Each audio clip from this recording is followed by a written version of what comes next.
بسم اللہ الرحمن الرحیم۔ السلام علیکم ورحمۃ اللہ وبرکاتہ۔ حضرت عبداللہ بن عمر رضی اللہ تعالی عنہما نے فرمایا، میں نے رسول اللہ صلی اللہ علیہ وآلہ وسلم کو یہ فرماتے ہوئے سنا ہے کہ میں سو رہا تھا، اسی حالت میں مجھے دودھ کا پیالہ دیا گیا، میں نے خوب اچھی طرح پی لیا، حتیٰ کہ میں نے دیکھا کہ تازگی میرے ناخنوں سے نکل رہی ہے، پھر میں نے اپنا بچا ہوا دودھ عمر بن خطاب کو دے دیا۔ صحابہ رضی اللہ تعالی عنہم نے پوچھا، آپ نے اس کی کیا تعبیر لی؟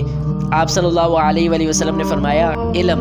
حضرت عبداللہ بن عمر بن عاص روایت کرتے ہیں کہ حجۃ الوداع میں رسول اللہ صلی اللہ علیہ وآلہ وسلم لوگوں کے مسائل دریافت کرنے کی وجہ سے مینا میں ٹھہر گئے تو ایک شخص آیا اور اس نے کہا کہ میں نے بے خبری میں ذبح کرنے سے پہلے سر منڈوا لیا۔ آپ صلی اللہ علیہ وآلہ وسلم نے فرمایا، اب ذبح کر لے اور کچھ حرج نہیں۔ پھر دوسرا آدمی آیا، اس نے کہا کہ میں نے بے خبری میں رمی کرنے سے پہلے قربانی کر لی۔ آپ صلی اللہ علیہ وآلہ وسلم نے فرمایا، اب کر لے اور پہلے کر دینے سے کچھ حرج نہیں۔ ابن عمرو کہتے ہیں، اس دن آپ صلی اللہ علیہ وآلہ وسلم سے جس چیز کا بھی سوال ہوا جو کسی نے آگے اور پیچھے کر لی تھی تو آپ صلی اللہ علیہ وآلہ وسلم نے یہی فرمایا کہ اب کر لے اور کچھ حرج نہیں۔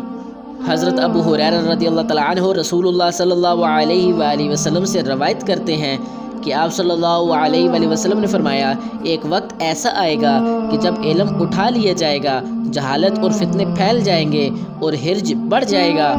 آپ سے پوچھا گیا، یا رسول اللہ صلی اللہ علیہ وآلہ وسلم، حرج سے کیا مراد ہے؟ آپ صلی اللہ علیہ وآلہ وسلم نے اپنے ہاتھ کو حرکت دے کر فرمایا، اس طرح، گویا آپ صلی اللہ علیہ وآلہ وسلم نے اس سے قتل مراد لیا۔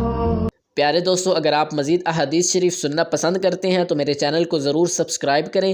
اللہ تعالیٰ آپ کو اپنے حفظ و امان میں رکھے۔ ملتے ہیں نیکسٹ ویڈیو میں، تب تک کے لیے اللہ حافظ۔